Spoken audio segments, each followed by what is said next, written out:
Hi friends, അമ്മയുടെ അടുത്ത് ആയതുകൊണ്ട് തന്നെ ഞാൻ ഫുൾ റിലാക്സ് ആയിട്ട് ഹാപ്പി ആയിട്ട് യാതൊരു ജോലിയും ചെയ്യാതെ അമ്മ വെച്ച് വിളമ്പി തരുന്നത് തിന്നുകൊണ്ടിരിക്കുന്ന സന്തോഷപ്രദമായുള്ളൊരു വൈകുന്നേരമാണ് കേട്ടോ ഇന്നത്തെ എൻ്റെ വൈകുന്നേരം. അപ്പം ഇന്ന് ഞാൻ നിങ്ങളെ കാണിച്ചു തരുന്നത് എൻ്റെ അമ്മയുടെ കുഞ്ഞി അടുക്കളത്തോട്ടത്തിലെ കൃഷികളൊക്കെയാണ് കേട്ടോ. അമ്മ നമ്മുടെ മുറ്റത്ത് ചെടിച്ചട്ടിയിലൊക്കെ ആയിട്ട് പോട്ട് ചെയ്ത് വെച്ചിരിക്കുന്ന ചെറിയ ചെറിയ കാര്യങ്ങളാണ്. അപ്പം നീല കളറിലുള്ള വഴുതനയുണ്ട്, അത് കുറേ പറിച്ച് എനിക്ക് കൊണ്ട് തന്നിരുന്നു വീട്ടിൽ കേട്ടോ. അതിൻ്റെ ബാക്കിയൊക്കെ വിത്തിനിട്ടിരിക്കുന്നതൊക്കെയുണ്ട്. പിന്നെ നമുക്ക് കൂടുതൽ കാന്താരിയുണ്ട്, പിന്നെ കുറ്റിക്കുരുമുളകുണ്ട്.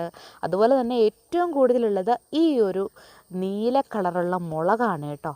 നല്ല ഇഷ്ടം പോലെ കായ്ച്ചിട്ട് എനിക്ക് നമ്മുടെ മുന്തിരിക്കൊല പോലെയാണ് ഫീൽ ചെയ്യുന്നത്. ഇഷ്ടം പോലെ ഉണ്ട്. ഈ ഒരു മുളകിന് അത്യാവശ്യം നല്ല എരിവുണ്ട്, എല്ലാ കറികൾക്കും യൂസ് ചെയ്യാം. അപ്പം നല്ല ഭംഗിയാട്ടോ ഇതിങ്ങനെ കായ്ച്ച് കിടക്കുന്ന കാണാൻ തന്നെ.